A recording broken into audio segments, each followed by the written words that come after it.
C'est avec les mots de Sylvain que je vais vous décrire cette journée ensoleillée, chaude mais agréable. En l'absence des maîtres, les discussions, contestations, approbations, scepticisme étaient au rendez-vous.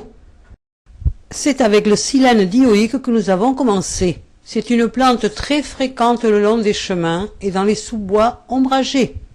Et particulièrement pour Christine, voici à gauche les fleurs mâles et à droite les fleurs femelles. Le calice des fleurs femelles est enflé et compte 20 nervures. Celui des fleurs mâles est élancé et n'a qu'une dizaine de nervures. C'est une plante vivace qui fleurit d'avril à août et qui peut pousser jusqu'à 3000 mètres d'altitude. Les feuilles supérieures sont opposées.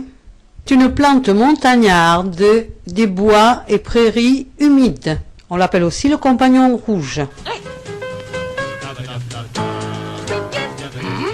Et là, sur quelle plante sont-ils penchés? Un scorsonère humble. C'est un salsifis. Dans le langage courant, on trouve le salsifis blanc, qui est un tragopogon, celui cultivé, et le salsifis noir, qui est le scorsonère. Pour faire la différence entre les deux, il faut regarder les bractées sous l'inflorescence. Si elles sont toutes de la même longueur, c'est un tragopogon. Si elles sont de longueurs différentes, c'est un scorsonère. Ce scorsonère humble que nous avons donc trouvé est une plante vivace. La tige est dressée, simple. Les fleurs jaunes petites dépassent un peu les bractées. Les feuilles sont entières. Celles de la base lancéolées, longues. Les fruits sont des akènes lisses.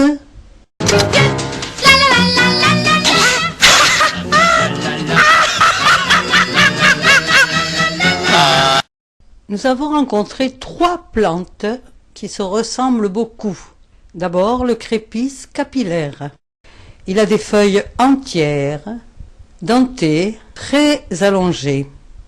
C'est une plante annuelle qui peut atteindre 80 cm de haut. Les feuilles sont alternes avec une base embrassante formant des oreillettes aiguës. Les fleurs sont groupées en capitules formant un petit groupe au sommet des tiges. Les fleurs sont toutes ligulées, jaunes. L'involucre est formé de bractées disposées sur 2 rangs. Sont poilues, glanduleuses, avec une extrémité pointue. La deuxième plante est la lapsane commune. Elle est aussi annuelle, très rameuse. Les feuilles sont presque toutes pétiolées. Les inférieures à 3 lobes, lobe terminal très grand, denté. Les fleurs jaunes sont aussi en capitules, grêles. Les fruits sont des akènes. Et enfin la troisième plante, toujours le même silhouette vue de loin, c'est la laitue des mûres. Comme les précédentes, elle peut atteindre 80 cm de haut, mais celle-ci est vivace. Le capitule est formé de 5 ligules et ses feuilles sont aussi particulières. très découpée, en segments anguleux, embrassante. C'est une plante des bois qui pousse jusqu'à 1800 mètres d'altitude.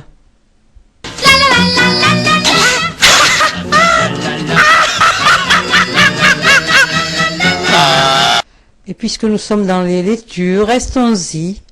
Nous avons vu aussi la laitue plumieri, très grande, que l'on ne trouve qu'entre 800 et 1800 mètres, très laiteuse.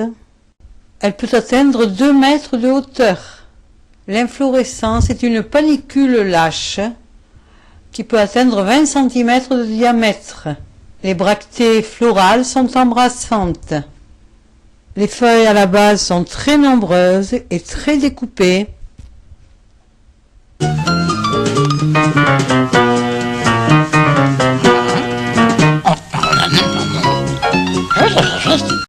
Après-midi dans une tourbière, envahie par les angéliques et les circes des marais.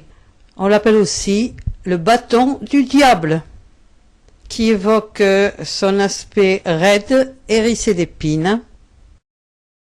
L'inflorescence est un capitule aggloméré.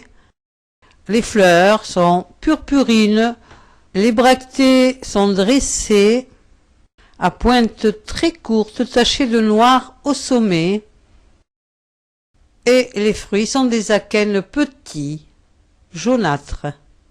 Les feuilles sont très découpées et bordées d'épines piquantes. Dans un bois, nous avons trouvé un pied de cannabis cultivé. Son nom de cannabis signifie à 2 cannes, car la plante est dioïque. Elle grandit en quelques mois seulement. La plante est velue, la tige dressée et cannelée. Les feuilles sont palmées en 5 à 7 lobes. Les fleurs mâles sont assemblées en panicules. Elles ont 5 sépales et 5 étamines. Et les femelles sont groupées en cymes compacts entremêlés de bractées. Chaque fleur se compose de 2 pistils. Les fruits sont des akènes ovoïdes contenant les graines. La tige sert à la fabrication de tissus, de cordes, de litières, de combustible, à l'isolation et en papeterie. La graine sert à l'alimentation humaine, animale, à la fabrication d'huile, de cosmétiques, de biocarburants pour des usages médicamenteux. La résine, obtenue à partir des sommités fleuries de la plante, était utilisée autrefois pour soulager les spasmes, troubles du sommeil et la douleur. Interdit aujourd'hui formellement en raison de ses propriétés psychotropes. Mais c'est une plante aux propriétés fantastiques, écologiques.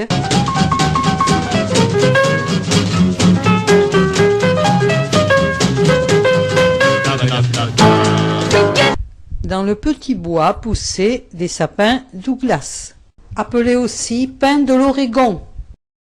Les bourgeons sont très pointus. Les fleurs femelles sont rouges et les fleurs mâles sont jaunes verdâtres.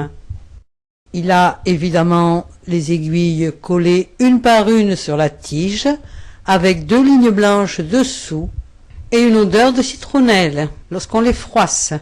Mais ce sont surtout ces cônes qui sont très reconnaissables.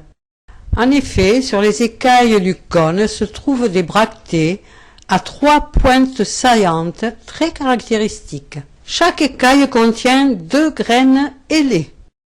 Le cône tombe entier sur le sol lorsqu'il est mûr. C'est un arbre importé d'Amérique du Nord en 1842. Les cèpes ne poussent pas sous l'arbre. Nous avons terminé la journée au bord du lac, où nous avons découvert de l'illésèbre verticillé, une petite plante peu fréquente, des zones sableuses, acides, mouillées et très sèches en été, des chemins piétinés, des ornières au bord des étangs. La plante est annuelle, rampante, ne dépasse pas les 20 cm de hauteur.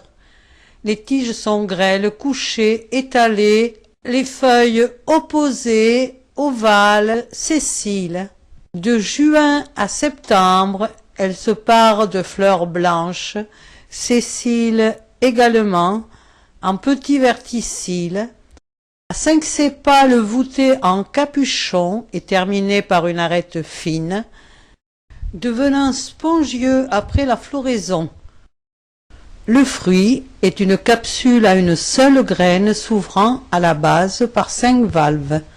La plante porte aussi le nom d'herbe au panari, comme le sceau de Salomon et différentes renouées dont les sucs étaient réputés pour soigner cette infection.